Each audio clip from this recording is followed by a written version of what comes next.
first got it done, I was at one of the local bars, Enigma. So he goes, "Oh wow." He's like, "Why did you do your hair like that?"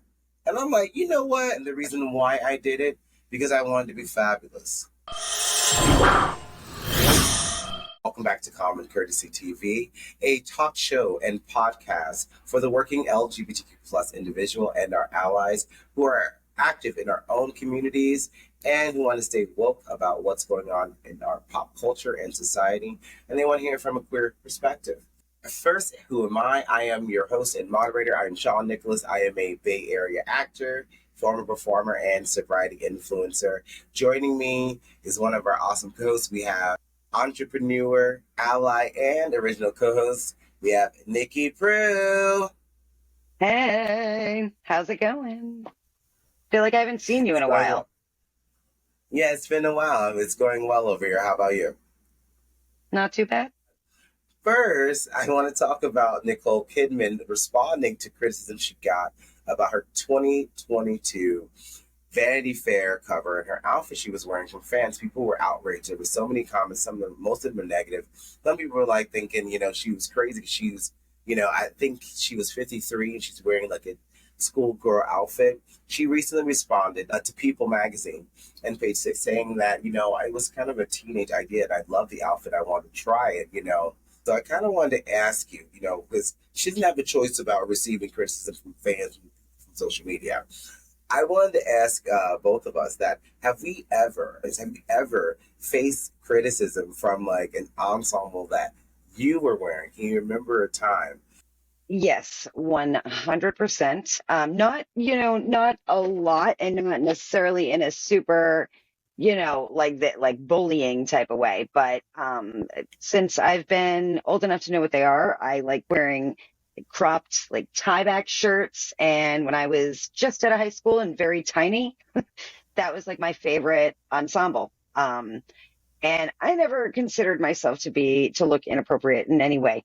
Like I was a small person. It didn't look bad, but I absolutely had people in my life or that I either had to associate with who had comments. And it was usually, I can't remember specifics. Like I would love to, but it was usually just kind of a snide remark and when somebody's just kind of like looking at you while talking to somebody else and doing one of those, like there was a lot of that.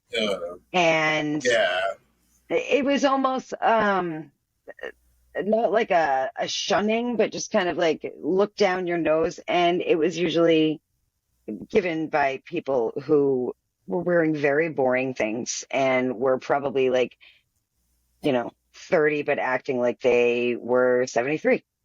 And it never really bothered me, I don't think. I'm sure maybe it probably irritated me, but I think even then, that was the one thing I wasn't insecure about, which is really saying something. So it was always just amusing to me. The one criticism that really stands out to me was when I started braiding my hair. I always wanted to have hair like, Whoopi Goldberg or I can't think of any, listen, Shaggy. I don't know. Anyone that had braids in there. I always wanted them. I wanted to have long hair, so I wanted to, whip it around. So I've always wanted that. So when I first got it done, I was at one of the local bars, Enigma, right? It wasn't someone that worked at Enigma, but it was someone that frequents there that I kind of know a little bit, one of your associates. So he goes, "Oh, wow." He's like, "Why did you do your hair like that?" And I'm like, you know what? Because there's been such a stigma of black people having I remember there was a fight to be able to have our hair any kind of way, especially braids. People will say that you can't braid because it looks like, or plaits in your hair or twists because you're in a gang or something like that. So when he said that to me, I'm thinking you're a part of the problem in this country because I think this shit looks fucking amazing. And the reason why I did it, because I wanted to be fabulous. I just didn't want to be boring, just like the people that were talking about you. I'm sorry, but if you can't flex at 53 with a phenomenally successful acting career under your belt, an adoring, equally famous husband, and you look like that, then when? Then, like, when, what is even the point if you can't wear that outfit? I think she looked amazing, and I think people should be able to wear and look however they want. We ran out of time for this first little topic. We'll be right back after we hear a little message from our sponsor, Dave Foreman, over at Tampa Bay Gay.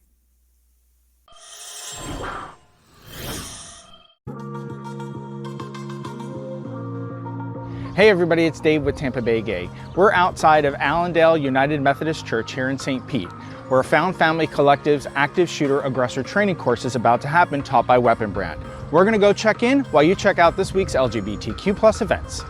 Under a week left to see Mad Theater of Tampa's The Prom, now through the 22nd at the USF Theater 1 in Tampa. It's a musical that celebrates acceptance and authenticity even in challenging times. To go get your tickets to The Prom. On Saturday, July 22nd, join Pasco Pride at the Ladies' Room. This fundraiser is hosted by Vince Wajan and two fabulous guests. $5 donation at the door, the show starts at 8. This month's Tampa International Gay and Lesbian Film Festival's A-list film selection is Priscilla, Queen of the Desert, playing at the Greenlight Cinema in St. Pete on Sunday, July 23rd, starting at 3 p.m. Tickets are on sale now. Also, enter for your chance to win a pair of tickets to The Evolution of Drag, Drag Through the Decades, presented by Daphne Ferraro and the Film Festival. 2 Fridays left to see the encore performance of Stroke of Genius at the French Theater in Ybor. Tickets are on sale now. Come see a show full of juvenile humor, interesting trivia, and, well, many, many dick jokes. A special thank you to Found Family Collective and Weapon Brand for having us in class. If you missed it, check out our Instagram page for a recap. And thanks for watching.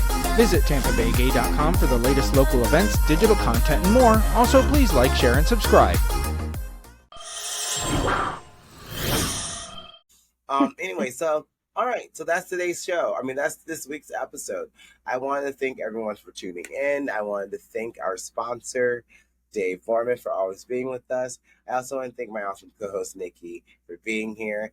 And also to you guys, until next time, please try to have a little bit more common courtesy and check out our other videos on our page. We'll see you next time.